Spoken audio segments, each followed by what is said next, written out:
your asylum process is restrictive, negative, and shading, which means it has been finally rejected. You are not giving any chance for appeal anymore. But before this stage, what are the stages that you must have walked through before you reach here?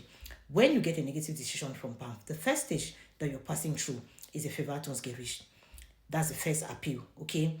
And when the Verwaltungsgericht also tell you no, that's the administrative court in the city where you are, they tell you no.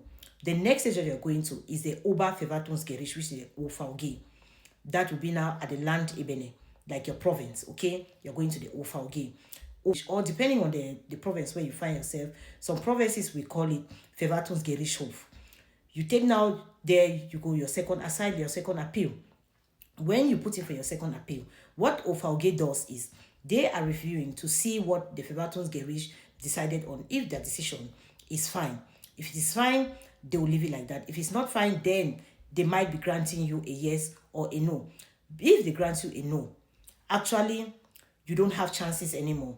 But there is also the last bus stop, which is Leipzig. Leipzig is the last bus stop when it comes to asylum appeals. You can now ask for permission, ask them to grant you permission. It's called Berufung for you to go now to Leipzig. So Leipzig now is the Bundesverwaltungsgericht. At Leipzig, what they're looking at, they're not going to review your asylum case. They'll be looking for administrative errors. They'll be looking for public importance of that case. And they'll be looking for some other factual reasons that were missing. So if you think you have these things that are present in your asylum case, that you feel the other two appeals that you did not take into consideration, then you should be asking now for Berufung to go to Leipzig. And when you go to Leipzig, you're putting for Nichtzulassungsbeschwerde. Your lawyer should know about this. Normally, you cannot be going to Leipzig alone because these instances are not even easy to deal with. So that is what your lawyer is going to put in for. So at Leipzig now, you need permission to go there. They're going to check these things. In case they say no, you get this decision up here.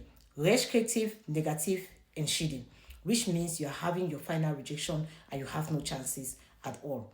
But there is also a possibility.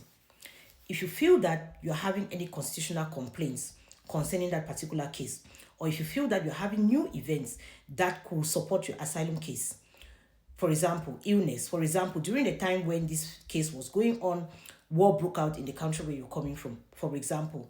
So all these things, if they come into play, you know that you have other new proofs.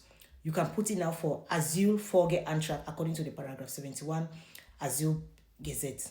You can put in now. And if you put in now, you can now move now from Leipzig to Karlsruhe, which is a constitutional court here in Germany. Karlsruhe now will be checking now for constitutional complaints.